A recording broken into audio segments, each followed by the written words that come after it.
All right, let's talk about the movie, because right. I'm not sure I'm ready to like that either, but maybe you greased the wheels. Oh, no, the movie's just stupid fun. Yeah, it's more of an experience than an actual, story, I guess. I mean, if anybody tells you to watch the movie first, it's because they watched it first, and that's the only reason. Yeah.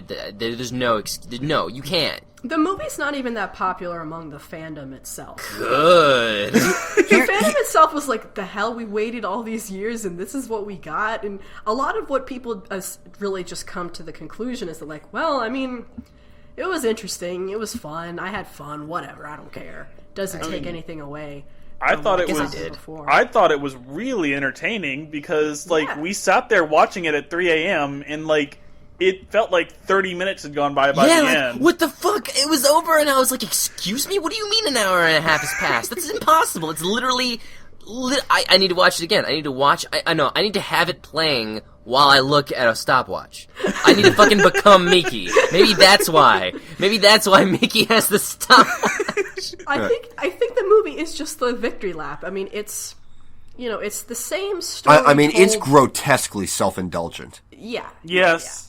It's the same story told differently, the same characters, but sort of the characterization sort of shifted, and, my theory is that, there's this grand theory that, the whole thing is about, reincarnation, and that in each iteration the characters are reincarnated trying to deal with this crap.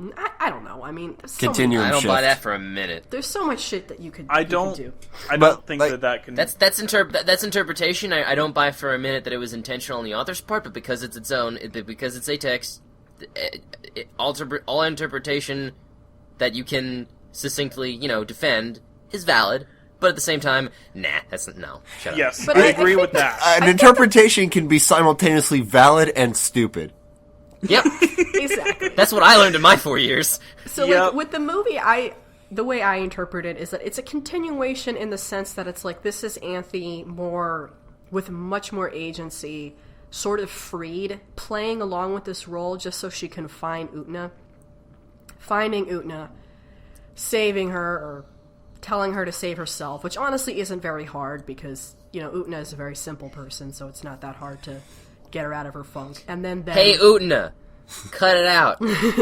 Let's have a dance scene.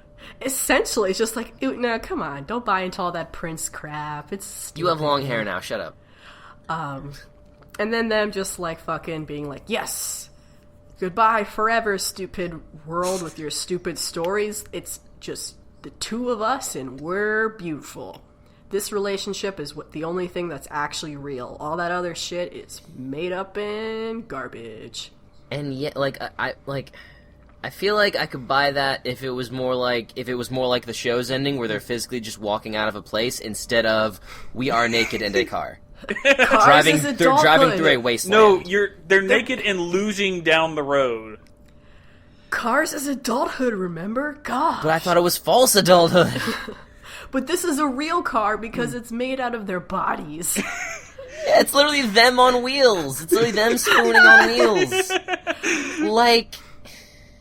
Holy shit. The only thing I liked about this movie was that there was 1,000,003 fucking Shadow Girls. Yeah, I feel like this movie... You can definitely overthink the show until your brain explodes. With this movie, it's just you're not gonna get much far. The only thing that you can sort of get some value in is the whole drowning subtext with the prince and the toga and that stuff. You can get an interpretation out of that, but I like the toga was only in it for 3 minutes. Yeah. All right. I could spend another 3 hours picking apart why I hate this movie, but I'm going to just go for some general things. I'm going to start general and go down. Inverted pyramid. Journalism. This movie is effectively an adaptation. It's not a sequel. It's not a continuation. In order to interpret it as that, you need to fill in a lot of blanks so much that you're essentially writing fan fiction. It is, on the surface level, an adaptation of the show. It is a retelling of the show. And as that, it fails because there is not enough connective tissue to complete the full narrative. They introduce characters and arcs in this movie that do not stand on their own in the movie. There's that scene with Mickey and Kozue in the bathtub. They never establish who the fuck Kozue is. And there's just this weird scene in the bathtub. They have an offhand conversation. Wakaba talks about how he has a sister that's overprotective offhand. But offhand, and then there's that, and then in the next scene they're in the parking garage and you see Kozue on a license plate. They never say her fucking name in the movie. Yeah. So I totally agree with you. If you haven't seen the show before, this movie's fucking nonsense. It's like, our other sister really likes the Hunger Games, and I don't really have anything to say about the Hunger Games except I didn't really like the first movie, which was the only one I saw. And like a lot of the problems I was bringing up with it is that there's a lot of stuff that the movie didn't explain, which according to my sister were explained in the books, and that's never an excuse. The movie has to stand on its own, and this movie does not. It does not. I feel like calling it an adaptation isn't exactly right, though. I think it's the closest thing to what it is. Because what else is it? Remix sounds a lot better. Like, I was thinking more of like a companion piece where it's not like exactly the same thing, but it hits the same beats, but it's like coming to a different it's definitely coming to a different conclusion. We didn't see like the characters turn into cars in the show, but it like story-wise it feels different than the show. Like this is actually one of the few things because in the movie the prince is already dead, because like Akio's dead in this movie, whereas in the show the prince is very much alive and important. So I think that affects the feeling a lot. Yeah. There are a couple of good things I'll say about this movie. One, the fact that it's visually a lot more abstract, I think helps get the feel for it. Because the Otori Academy in the show is like a regular looking school. In here, it's like this weird floating city that I can tell it's based off of a painting, but I don't know which one. Probably an Escher. Escher, yeah. No, it's not Escher. I know Escher. Like, Escher's like the only guy I know. It's not Escher. Escher didn't paint, first of all. Oh, yeah, you're right. Yeah. The closest thing I could guess, and this is probably wrong, is whatever painting inspired the cover to Aiko. And that's probably not right either. I've seen that. I don't think it's quite right. No, it's not. I can see where you're coming from, though. Yeah, totally. Yeah, it may be something from the same artistic movement. Yeah, I guess. So my point is, like, when you have these weird scenes with, like I'm even trying to remember some of the shit that happens in this movie.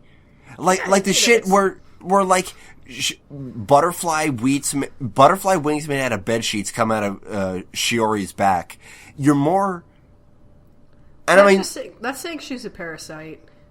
Yeah, well, you're more like equipped for that kind of abstraction because it's already very visually abstract. It takes place in like a fucking floating city. Yeah. So you're ready for that. That's a good thing I'll say about it. And then there are two shots in the movie that are fucking hilarious. One is that like 4-frame animation of Akio flipping over the hood of the car. Twice. Yeah, they do that twice. And then the other thing is that unbelievable scene where they're doing the drawing class and oh yeah. Yeah. Utena is naked and she's like, "Oh, I'm so embarrassed to be naked and you're drawing me." And then it cuts to Anthe staring blankly at her and so slowly lifting up her drawing pad to start drawing. It's perfect. Yeah, it's great. There was that one other scene, though, that I found really funny, where Akio, like, after the terrible thing that he does, like, flips over out of the balcony. Yeah. Just...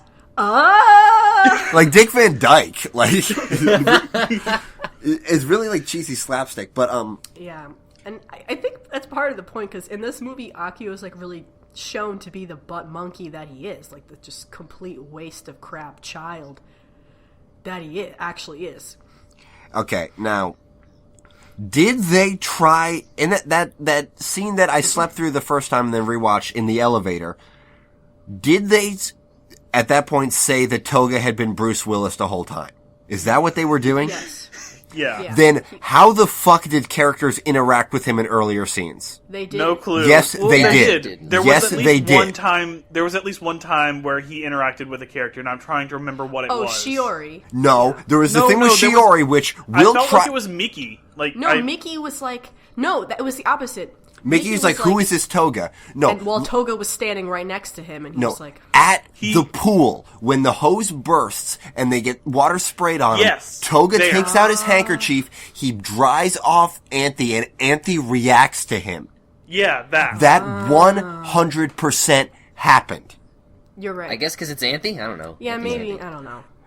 I mean... Anthe can talk to hallucinations inside Utena's head?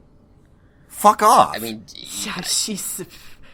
And, like, we could try to unpack that Shiori scene, but I do not have the time or the energy. No, I don't have any of that. That was a bunch movie. of fucking shit. No. I mean, I'm just gonna say the movie was really entertaining, and that's about all I got out of it. Honestly, I'd watch it again. I think I got... like, do you want to watch this? Yeah. I think I have 2 more things. 3 more things. Okay. There is no connective tissue in this movie whatsoever. No. There was no time for connective tissue. They had to shove an entire show into a movie. An entire vagina had to explode and bleed all over the place. Wowie zowie. But no, the movie feels less like a single narrative and more like an anthology of barely thematically connected scenes. Because there's no narrative through line whatsoever. No, you're right. This is unintentionally hilarious. There's a scene during the car chase where Juri, Mickey, and Saionji are riding a Wakaba car and they save Utena and Anthe. And with the power of friendship. Yeah, the Kashira girls say the power of friendship. At no point in this movie are those characters friends. No, that is entirely relies on the fact that you watch the show. Especially Saionji. Especially Saionji. Well, in this movie, he's just a monster. Like, he doesn't have any scenes where he's like has a past or any semblance of a tragic thing like he did in the show. To be fair, you could say Utena and Wakaba were friends, but Wakaba was a car at the time, so yeah. The Utena car. The Utena car is the most ugly, unappealing, disgusting-looking car I've ever seen. It's ghoulish. It's I'm so not a car gross. person. I didn't really appreciate the design, so I get that they were going for kind of a Silent Hill 2 thing. It looks like a sex toy. Yeah, it's supposed to be made out of like all of the genitals. It's made out of silicone. Like, I hate looking at it. Squishy pinky. And then I think lastly, for today at least, because this movie's a complete fucking mess. It's a fun mess, though. It's a hot mess. At the end, after they break free and like all of the Kashira girls turn into like scarecrows, they're wearing name tags that say Anthe and Utena. What the fuck was that? I don't know. I didn't do much thinking about the movie. And one last thing, and this isn't like a criticism as much as it is like a goof. And I may have made this, or I could have just thought it and been too tired to literally speak. But, you know, they're luging down the road. It's like, we finally made it to the outside world. Whatever the fuck that means. Fuck you. And we can finally be free and have our own lives. And I just imagine them, they get to like the first town. It's like, you guys are naked. You have to go back. Get your creepy Barbie doll tits out of here. I don't want them. Either get nipples or get out.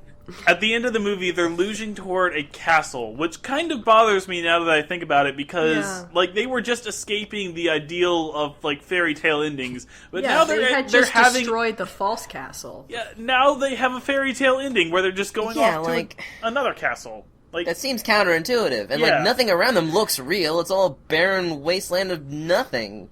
Like, what are they escaping to? What? Such a putrid, abhorrent mess.